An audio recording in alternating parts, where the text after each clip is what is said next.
Hello, everyone. We're going to get started today. It seems like we have enough critical mass on our attendees. So, welcome to our 20th Fireside Chat. My name is Jason Georgiorian, and I am a principal at LG Architecture, and I'm co-hosting today with my fellow architect, Alexia Chen. First, a little background to our why. We use our chats as a way to connect people around social and environmental issues that affect us all. And we approach these talks with curious minds to learn how we as designers can do better in creating public places that bring people together. So today's topic is on public art, and it's especially near and dear to us for a lot of reasons. Number one, we identify public art as a prime ingredient in our built environment that helps breathe life into community. And today we're going to dive deep into how and why that happens. Next, let's talk a little bit about logistics. We have a chat feature, and we encourage you to ask questions and provide your thoughts throughout the talk, and we'll do our best to get everything answered. And we also have a recording function. So this whole chat will be recorded. So if you miss any part, you want to come back to it, it'll be available on our website in about a week. So big thank you for being part of our community. And time is limited, so let's get right into it. Tonight's Fireside Chat is titled Envisioning the Future, Public's Art Potential in Las Vegas. So please enjoy. I'm going to turn it over to Alexia, who's going to introduce our panelists. I'm going to start with Mickey. I don't know where on the screen for the viewers you are, but she's in the blue shirt. I think I first met Mickey at a project meeting for Silverado Ranch Community Center. As she was running the public arts program, and we're trying to apply for funding for incorporating art into our project. So that was like, I think 2021 maybe. And then later on, be working with her on that. And then Mickey asked me to join the Clark County Arts Committee. So I've been on the committee for a few months since last year. So I want to introduce Mickey as the cultural supervisor at Clark County. She manages the public arts program office almost single-handedly as a full-time person there, with a lot of help with the staff.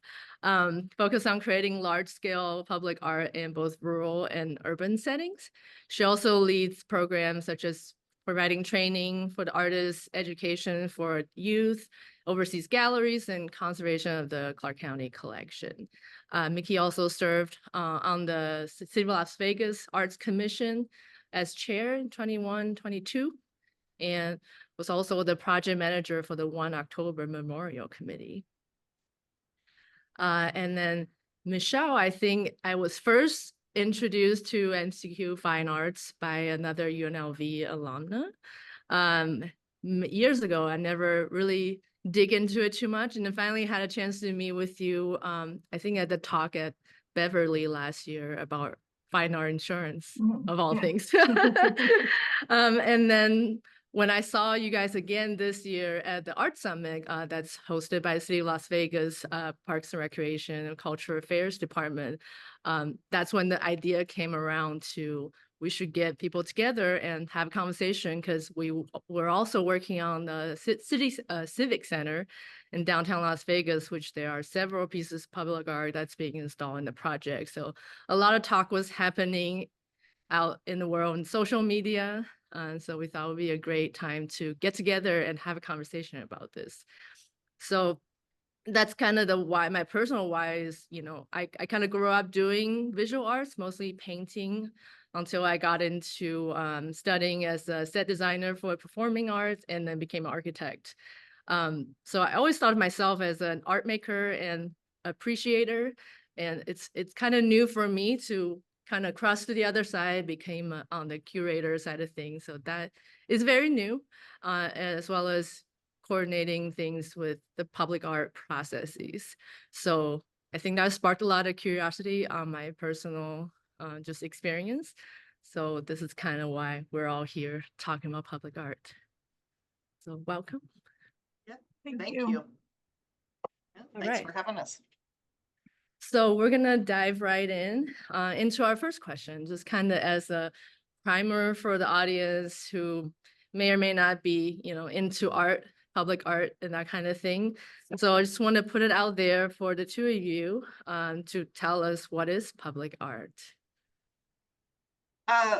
For me, public art can be a lot of things. I think it's changed a lot since, seeing a sculpture and a mural in the city. And that's kind of potentially by the end of this talk where I want to kind of take us in this journey. But public art can be permanent, it can be temporary, it can be interactive, it can be festivals, it could be things that people just experience as they're walking through their city.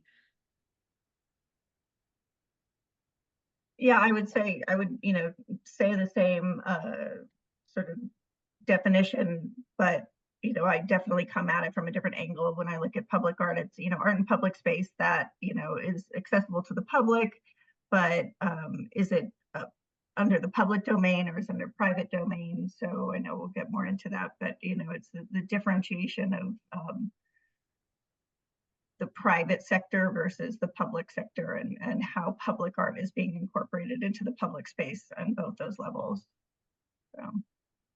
Yeah, I know sometimes there's some kind of discussion about whether or not public art is just any art in the public space, or does it have to be art that's funded by public funding?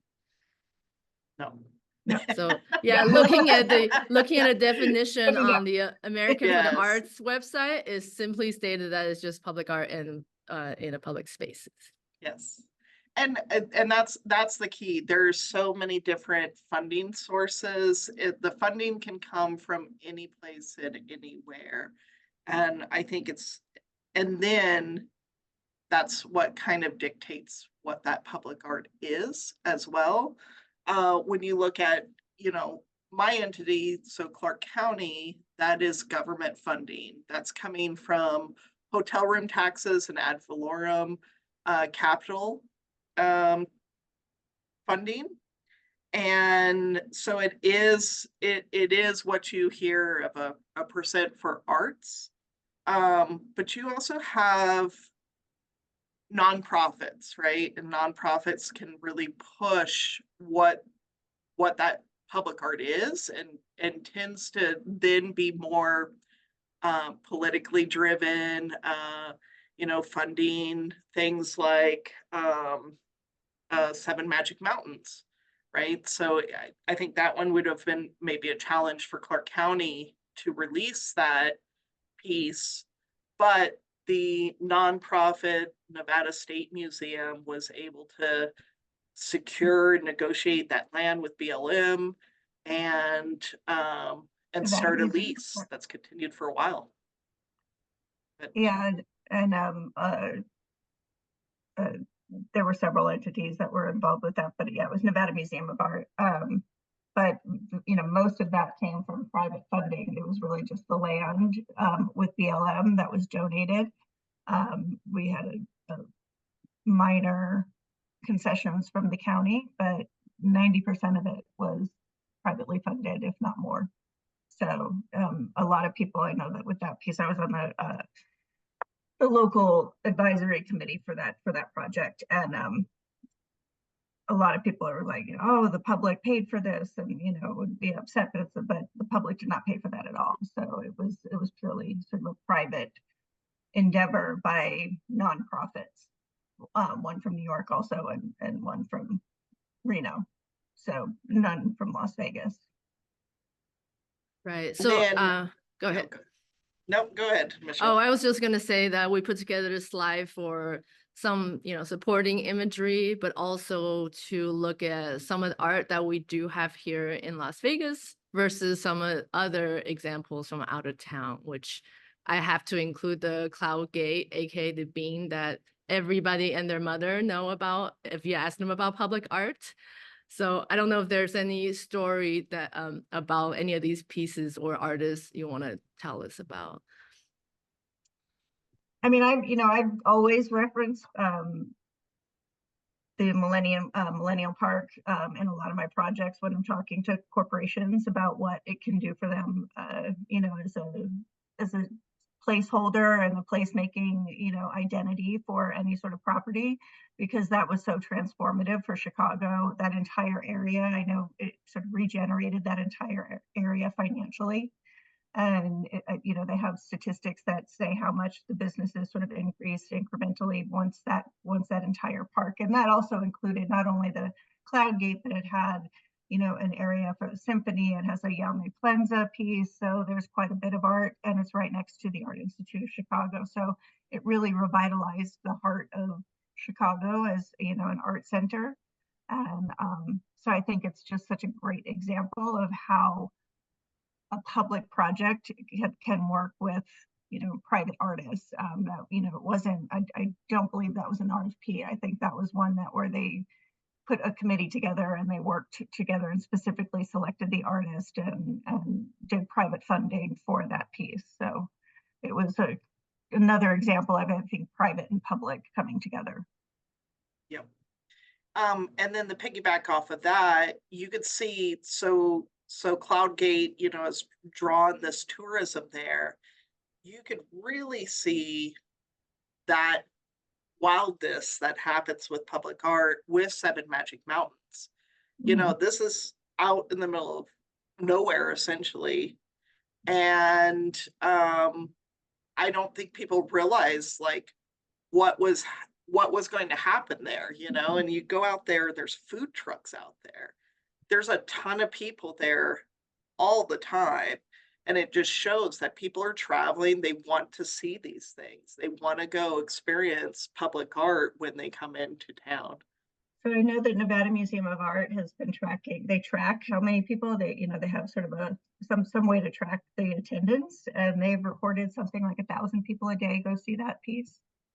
So if you think about and it's daily, it's never closed. So that's an interesting fact. It's also generated more, I think, advertising dollars for Las Vegas globally than any other project. That's been something that has been recognized, I think, even by LVCBA.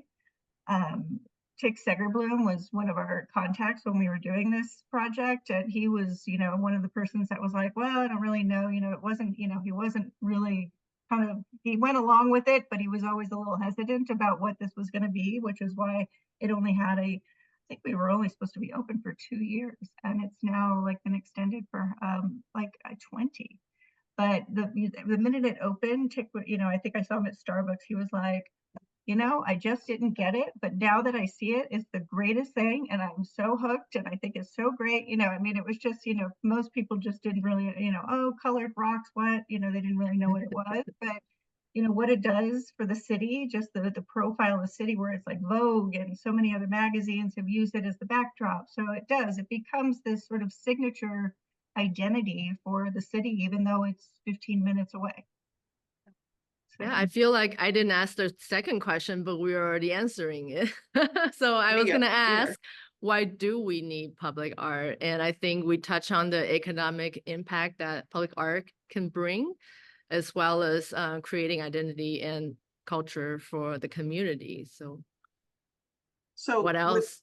Yeah. So with Clark County, I try to focus the program on away from the strip, right? So our projects are focused, majority of our projects are focused more for our community. My joke is, our community does get beat up by the tourists. We have the best customer service, but we've also had thematic themes in our community of what happens in Vegas stays in Vegas, right? So a lot of our community that works on the strip does tend to get beat up a little bit. So our public art is important for me, that our community gets to see their public art, that they get input in their public art, and that we have a healthy balance between local artists and out-of-town artists coming in and creating art, whether that's temporary or permanent. It's just important for us, right?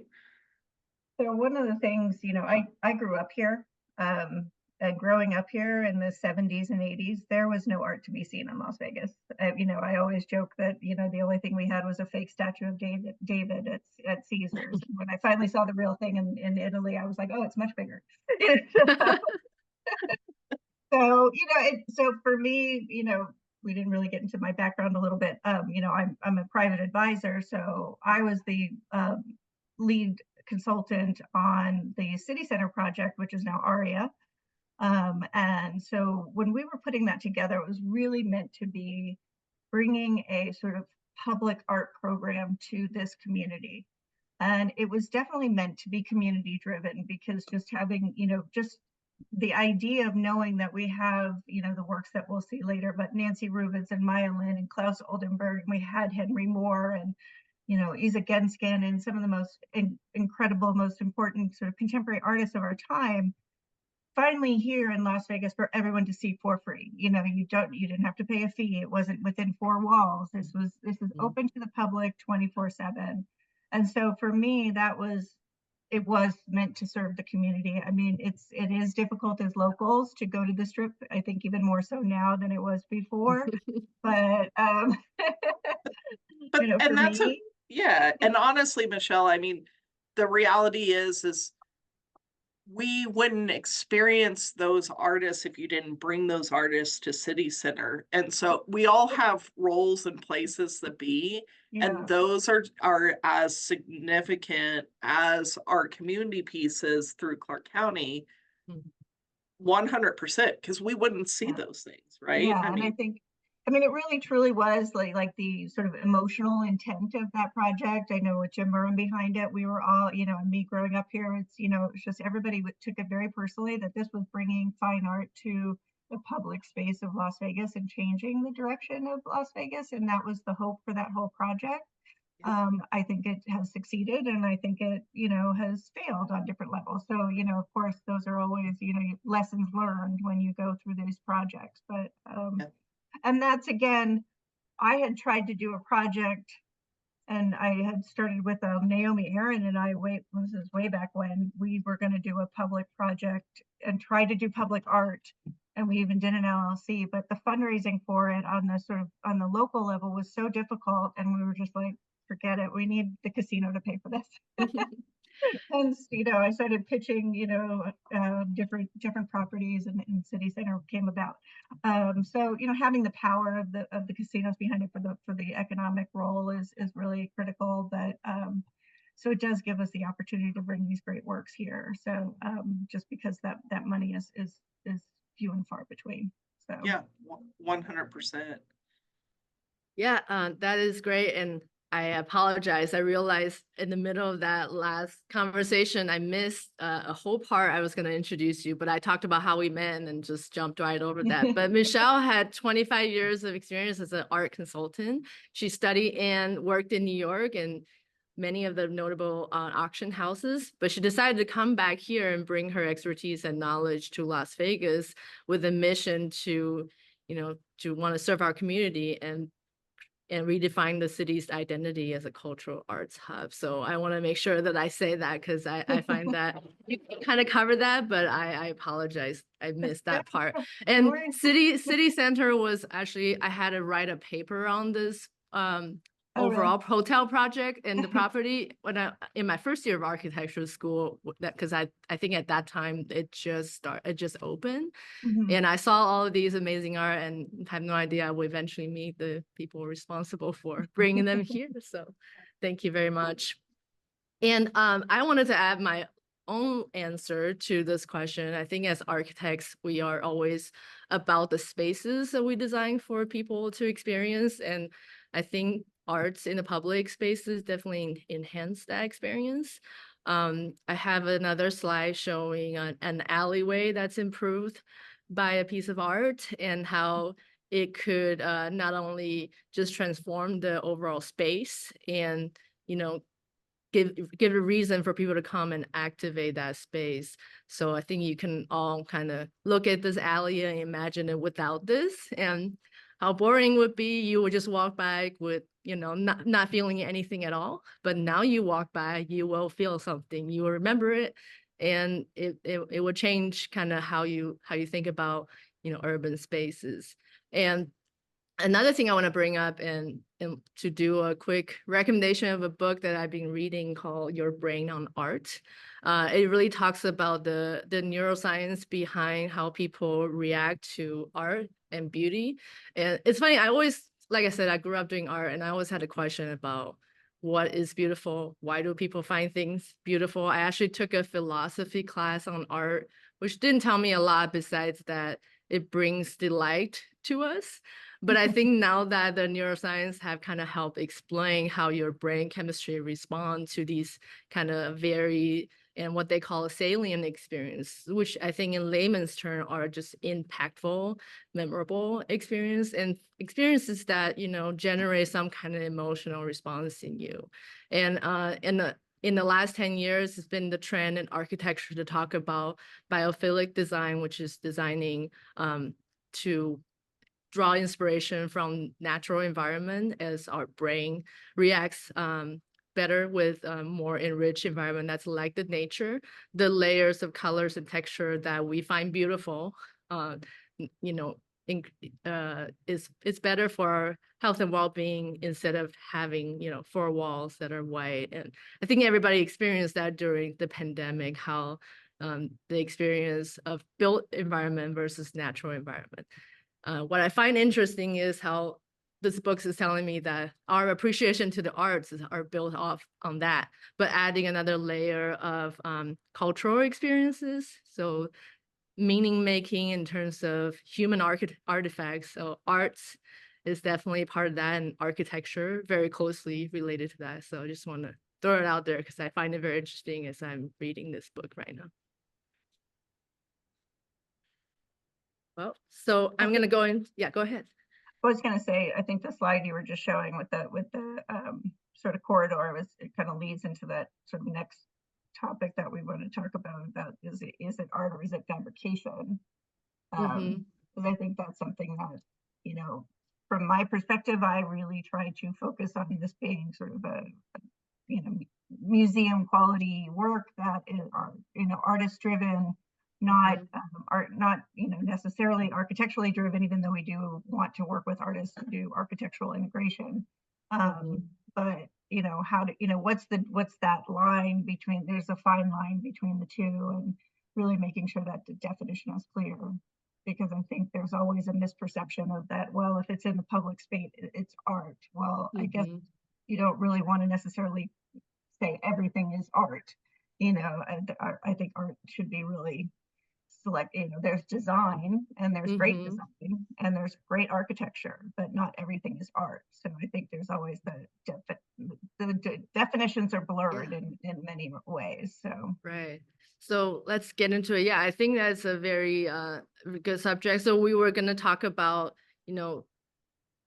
broadly what public art's role is in cultivating artists, local artists in different scale of media. But one of the things that often come up is I think we see a lot of submissions in the public art calls that are just more of a fabrication of a design compared to what Michelle is referring to as art for art's sake in the traditional meaning. So let's talk about how we look at those. And I guess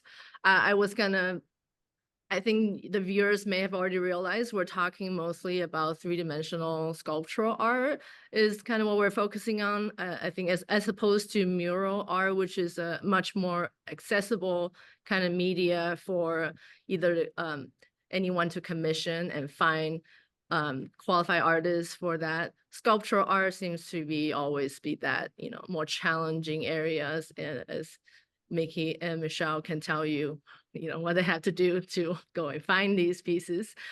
So yeah, let's talk about the art versus fabrication design.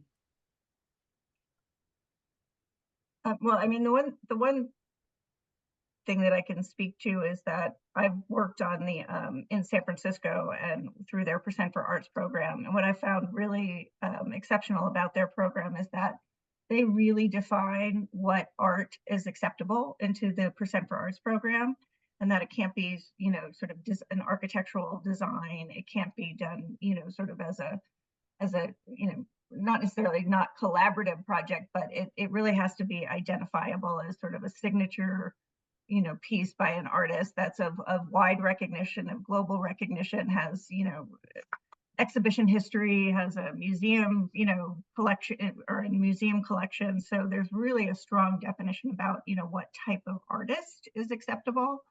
I think I've always, said, I love architecture, and I'm not an expert in architecture by any means, but I think, the difference between art and architecture is that architecture, you're sort of being dictated to what you need. You need X amount of bathrooms, you need X amount of rooms, you need, there is sort of these, sort of design constraints that are put on you. Whereas art is something that is meant to be more open, more fluid, a little bit more, it obviously has more expression and less encumbered by design and sort of, requirements. Yeah. So in my world as a project manager in government,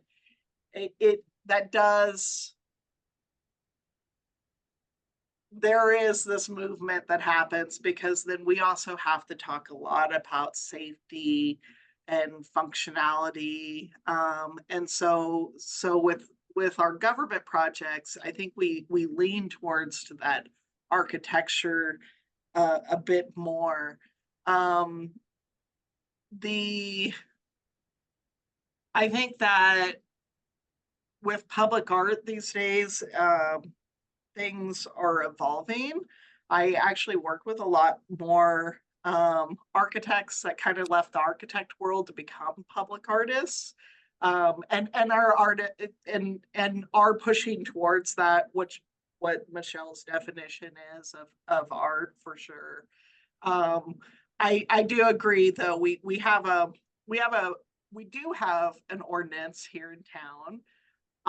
It's the Maryland Parkway corridor, and it does require public art for private businesses that are either building new or refurbishing their building or their property at a certain percentage. Then it kicks in that they're required to do public art.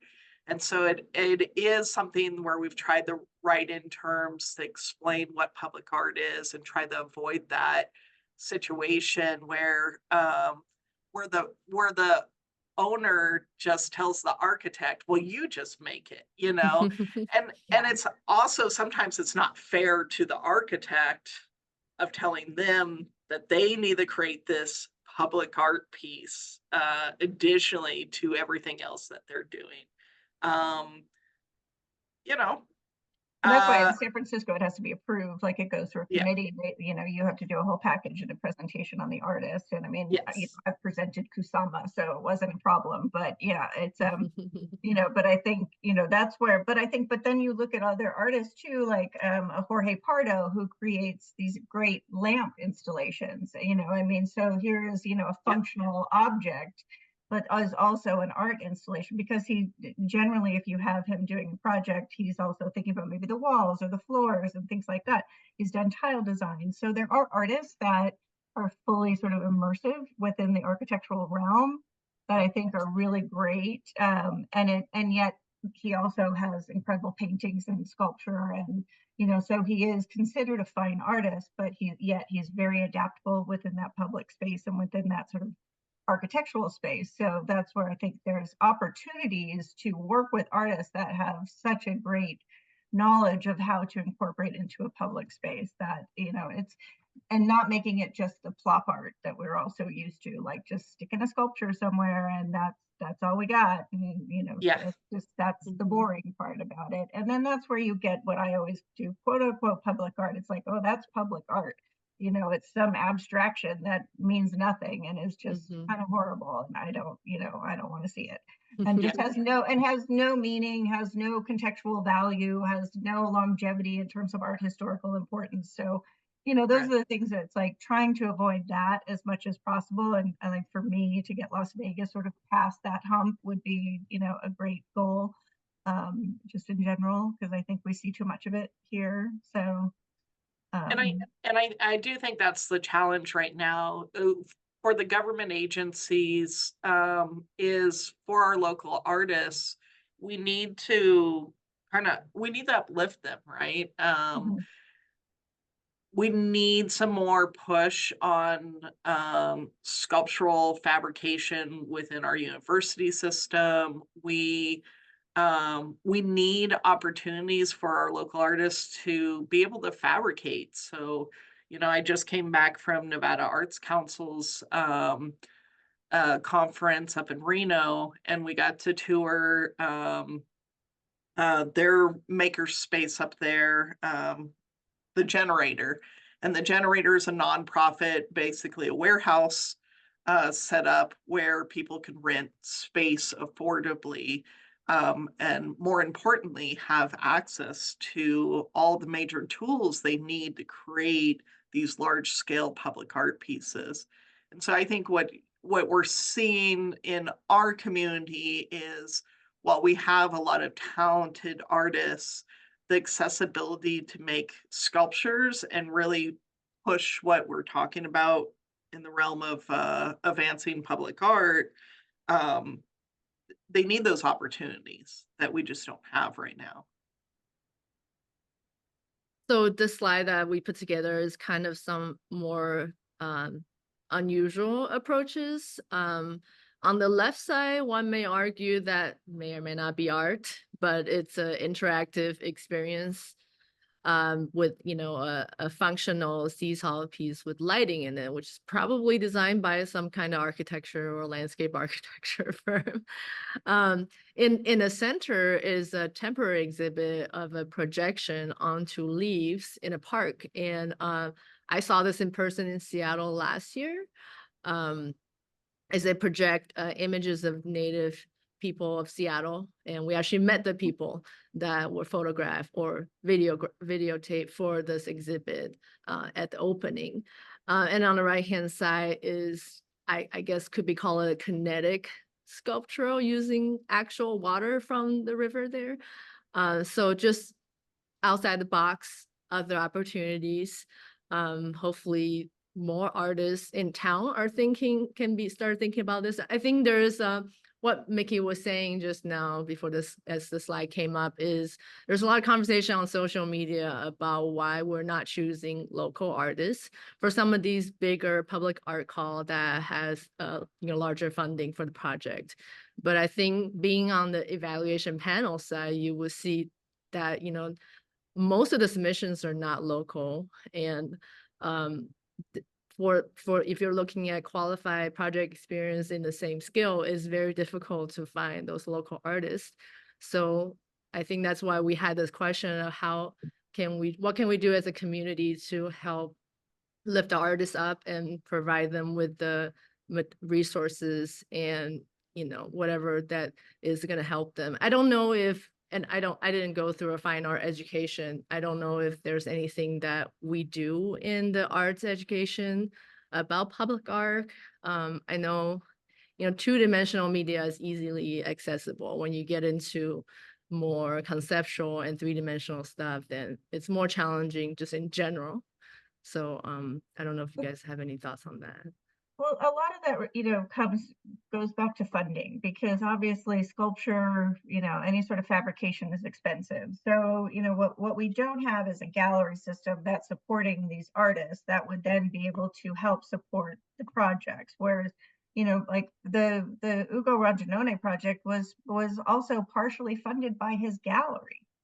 So, this is where the gallery system needs to be in place in order to support the artists, in order to able to sort of give them the resources that they need, whether that even just be by selling their work so that they make more money, that they can afford to sort of start experimenting within, sort of three-dimensional realm, or that they can also bring their money together and actually, like the gallery will pay for the fabrication sometimes, and then they just recoup the costs on the back end when they sell the work. So, there are different ways to do that. Vegas has just been inhibited by sort of the lack of having this sort of traditional sort of gallery world, which is why, we can't only focus on the local and saying that we can all do it here within our community, because that's just not realistic. We need to realize that the art, like art as a whole is a global conversation. It's not just Las Vegas. So we need to be able to invite other people and other resources into our community in order to help build us up as to have this sort of global context. Otherwise, we're never going to grow. If we continue to think it all has to be local, it only has to be local, we will never get anywhere. And we will have murals that will, mean nothing and have bad sculpture for the rest of our lives. So, it's just time to sort of understand that it's not trying to take away from the local community, is trying to add value to the local community by bringing in these sort of global connections. And I think where we need to kind of do a better job is when we do bring in people from out of town, is trying to connect them to our community too. So, give them those opportunities, even in the private sector.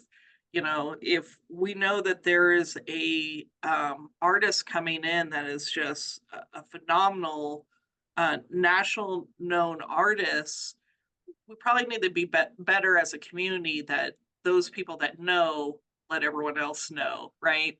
Host a talk, or have them do a meet and greet, something to connect them to our community. Because if we just bring them in, that's only one part of it.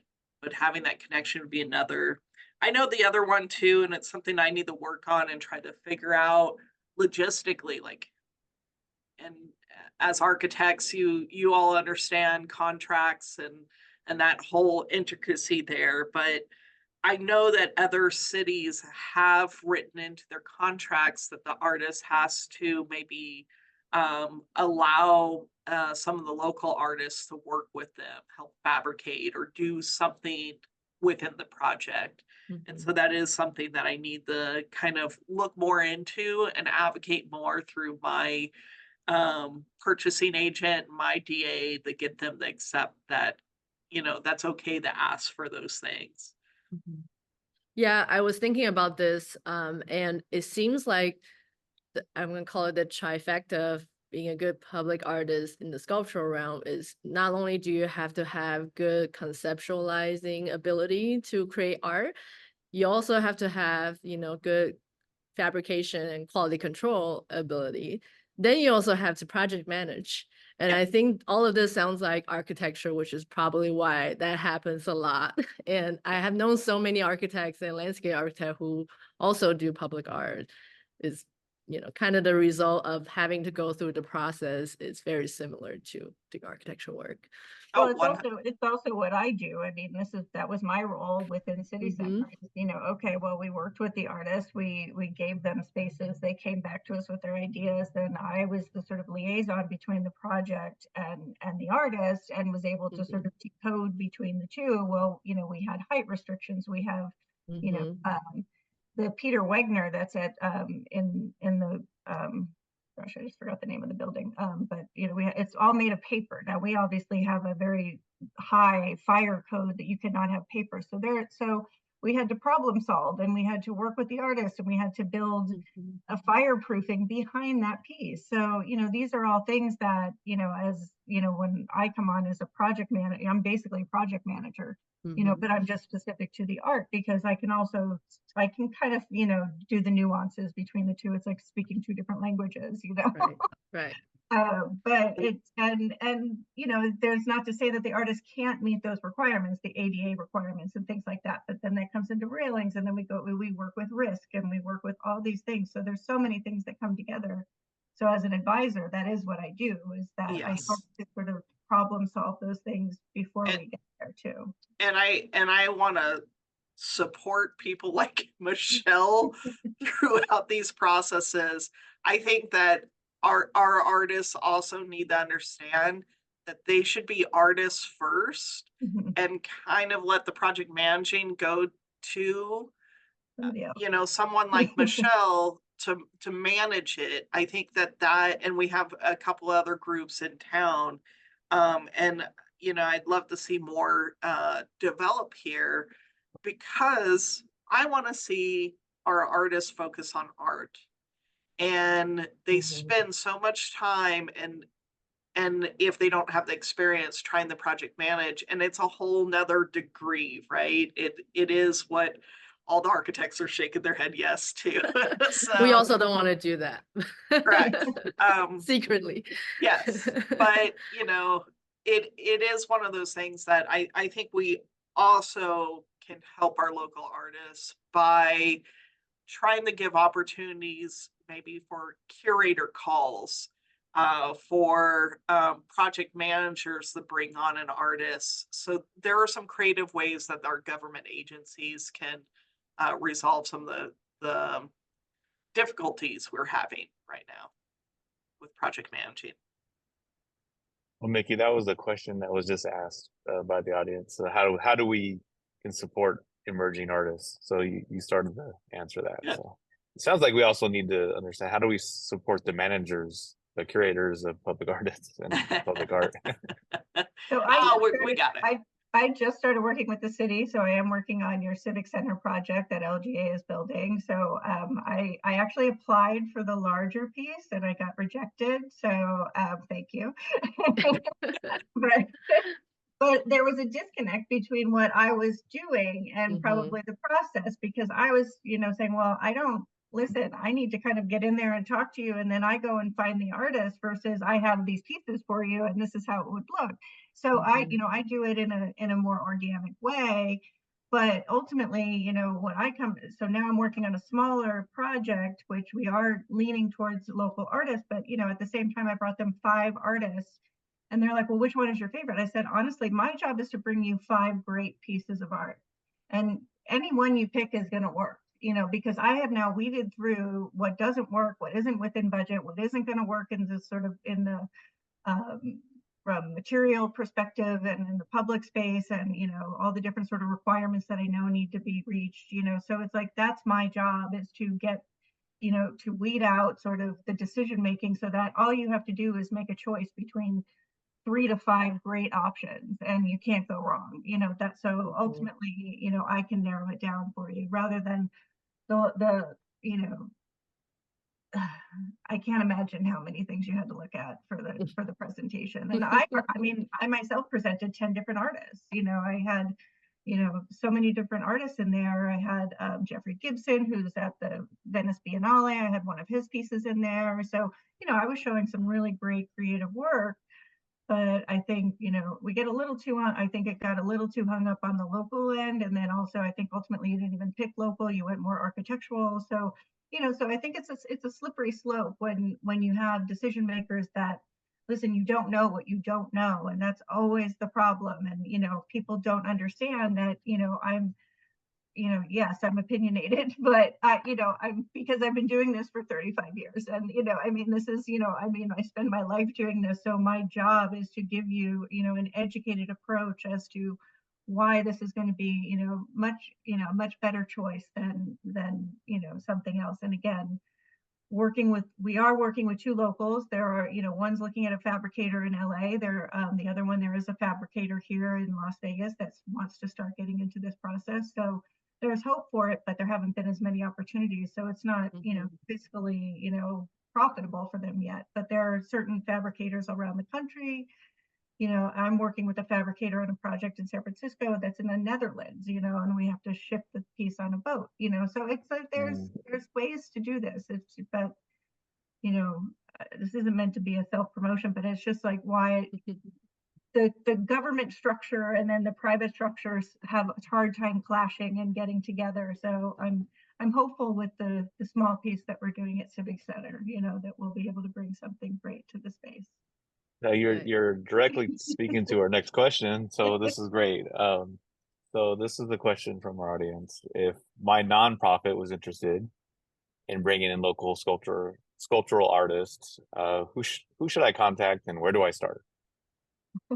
So are they saying that they want to hire a local artist to create a piece for their nonprofit, or are they saying they want to bring in a local artist to create a piece for the city?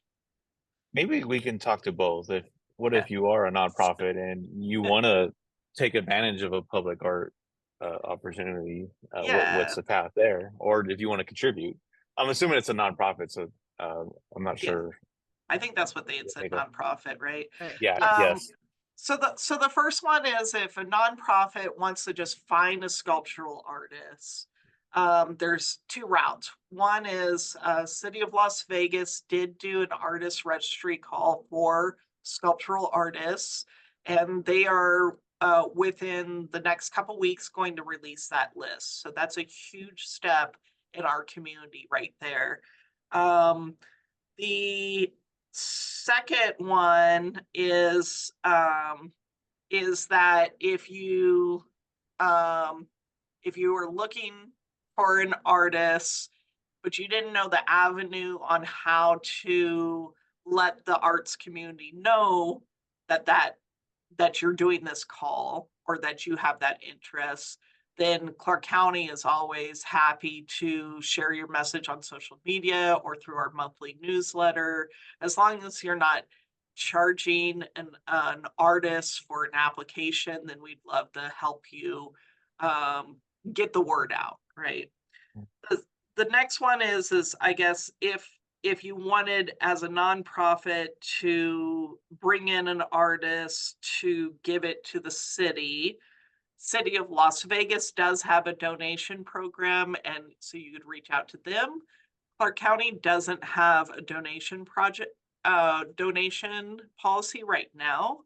And then City of Henderson, I believe, has a donation policy, or maybe they're looking at one right now. So depends where you live, and donate where you live or where you work, right? I would think Right. additional questions with that come up in my mind are, well, where's the funding coming from? Because even though they're a nonprofit, there still needs to be someone that's ultimately paying for this. So are they looking for grants to do that? Have they applied for grants to pay for this? How are they, are they working with, maybe they could get sponsorship from, some of their clientele, whatever the business is. I mean, I think the funding element is definitely always the challenge, and I'm sure that's where it's coming, and that might be where that's coming from. That could be. Can public apply for public art grant applications? And maybe you can speak to that. There are nonprofit grants. Yeah. Mickey, you can speak to that more than I can. So. Yeah.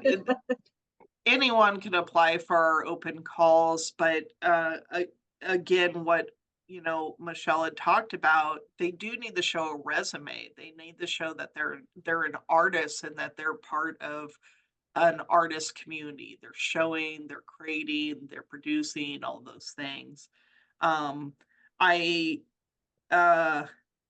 It is a business, right? And we want serious artists to apply. But we also have opportunities through Clark County to educate artists and get them there. So that's why we have a gallery program. We offer a variety of different themes throughout the year at our, we have 4 galleries that we operate, and we change it up. So we have opportunities for artists to show because it builds their resume. We offer education. We have just this morning we had a gentleman, I'm blanking on his name right now. Anyways, he talked to our community about his business in California, which educates artists about murals. And he was talking today about community engagement and how you interact with people and how do you set value to your mural or your public art that's going to benefit your clients. So he was phenomenal. And yeah, and then we also do one-on-ones. So if somebody wants to apply, if somebody on here is like, I want to do public art, reach out to my office and we will sit down and go over the whole application with you, and we'll meet with you several different times to help. So great information. I have another question. We talked a little bit about local art versus out-of-state art, and this question is, have you done or are you planning on doing any collaborations between local artists with an out-of-state or out-of-country artist? I don't, you mean like an artist collaboration between the An artist two? collaborate Yeah. local. I'm not aware of any per se. I mean, that's very much up to the artist.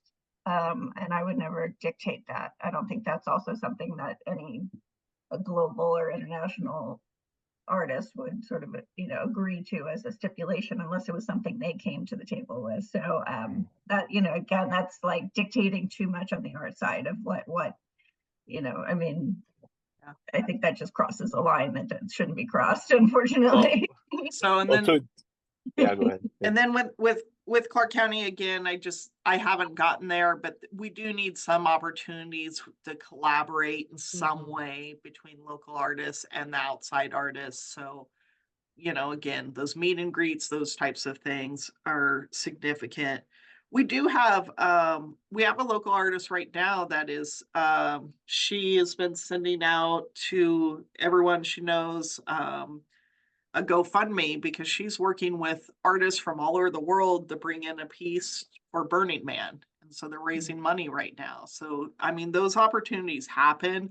But yes, I believe to Michelle's point, it happens more on the artist's end than it is probably the company. But And to Michelle's point earlier about restraints, it's something we deal with in architecture a lot. Is out of state, local collaborations.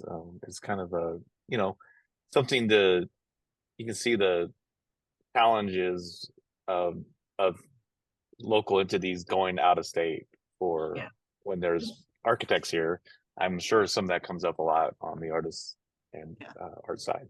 Well, and I think the hard thing about the collaboration between if two artists are in different cities, if I hire a artist from out of town, they're fabricating everything in their hometown in their studio, and so there is that challenge. In reality, I'd probably get away more with flying out some of our locals to that studio than I could vice versa, writing something into the contract. I could, who knows? So But that's the challenge, right? When the sculpture comes in, it's not unlike a shade structure. It's already prefabricated. We're sticking it in the ground. So right. One of the projects we did for City Center, which with Maya Lin, is the Colorado River. Now Maya is obviously very environmentally aware, and most of her works are about the environment and different issues surrounding that. And so she, knowing that we're the silver state, wanted to use reclaimed silver, preferably from Nevada, but that was kind of hard to track. But she did everything she could possibly do to sort of connect on a local level, and also chose the Colorado River because that's our water source. And that, when we commissioned her to do that piece, it was right in the beginning of her starting this whole river project. So it was really, before she had done so many of them. So it was really, a great way for her to sort of connect to the local community and make it meaningful for us here, and so there, it is important to see that artists do want to connect with where, the projects that they do. And so when it is a commission, they do everything they can to connect to that work and to the space and to the environment. It's not always done in a vacuum and then they just plop it in. So, there are definitely ways to work with the artist to make it sort of a more organic project within the space. And I think it's important to always just know that any artist of stature is going to have the ability to do that. Right. So, Lexi, we have a few minutes. You might want to ask about the future. Yeah. I was gonna follow up on what was just said, and said that we do have some opportunities for local artists to get together and potentially collaborate, and kind of responding to the other question that's at the Q&A about with the New Orleans Square shutting down, what do we see as future of art spaces for local artists to gather and make art, especially larger project like public art. And I want to, give a shout out to City of Las Vegas, who's been doing a lot of work in the arts district, not only looking at, the business improvement district in the art district, and working with art space to bring in potential artist housing and collaborative space. So they do put out a lot of public meetings, but sometimes people don't always find out about that and not unable to attend. Just like now we have an annual art summit that the city hosts in February. It's a great opportunity for the artists to get together, get to know each other, network, and work on some of these projects. And I encourage you to reach out to the cultural affairs group at the city and volunteer to help organize that event. So I think what we want to do, typically at the end of it, we wanted to leave everybody with a call to action. For this, and a lot of this public art funding is coming from public sources, government, and depending on what kind of legislature here we have, or we can take examples from other great cities that have done many things for their arts programs. So I wanted to ask the question is, what can we do, and what conversation should we have with our public official, our elected official, who, we know some people are looking for ideas for legislation at the state level next year, or maybe for the state local level. Like, what are the things we can do to start this kind of movement for more arts in our city? Yeah, definitely. Well, I think we need to be pushing for funding for all arts, first off. I think that, there are examples in Texas, and there's examples in LA City where they've written ordinances on property owners of businesses to help fund arts and culture. So I think that's significantly important. I think that the other conversation that kind of needs to happen with our political figures is that public art is construction. It takes a long time. And so right now, Clark County has a cap of on their funding. And so we're held up every year on our funding until we complete these sculpture projects. We can't get new projects, and that's a concern, right? So there's a lot of funding being left on the table because there is an understanding that it is really takes a long time. We shouldn't be just plopping things out in our community with no oversight and or without the equity that we are trying to do within this program. One of my suggestions has been in my head, I actually was on the Clark County Percent for Arts Commission very briefly. I had to step off. It was too political for me. It's just no decisions were being made, and it made me crazy. But just the process was too slow. But merging the two together, bringing city and county together, and because one, that would give more funding to both sides. Looking at the city as a whole versus looking at these two entities separately, I think would give a lot more power to the community and to the execution if it was done in tandem with each other and not sort of side by side. I think that would give us much more power within the community as a whole, that it would give the arts community much more power if it was sort of a joint effort versus two separate efforts. I think that from a legislative perspective, I think that would be a great step number one. And then going into what, absolutely what Mickey was saying, I think there's just, we need a better understanding of the process, because again, you don't know what you don't know. I mean, City Center was an entirely construction process. I have in my contracts that I have to state specifically that I'm not a general contractor, because I can't be held liable for those things, but I need to work with a general contractor, so it is an important part of the process, is just understanding that, these things happen. They're just as complicated as any building. And so to give it that same opportunity.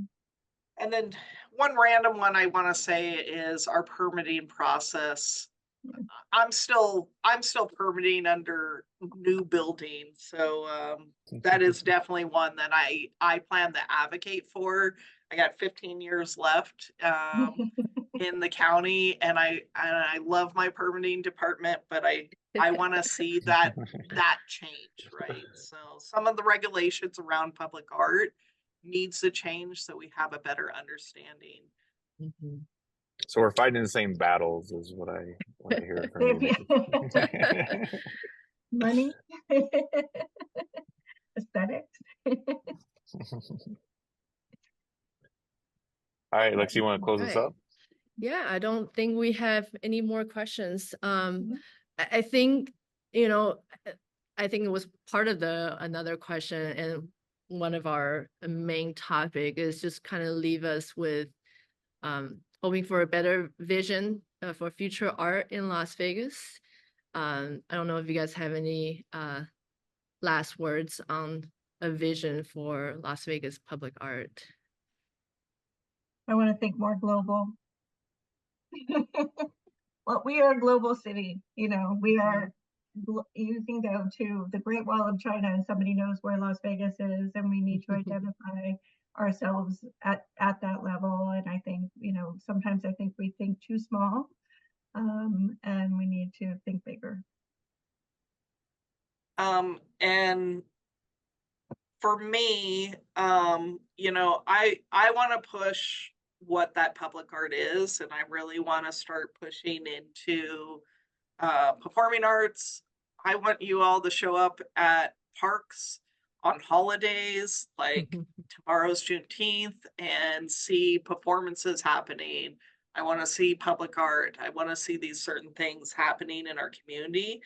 And I want to see some more push for a bit more experimental art, more high tech art.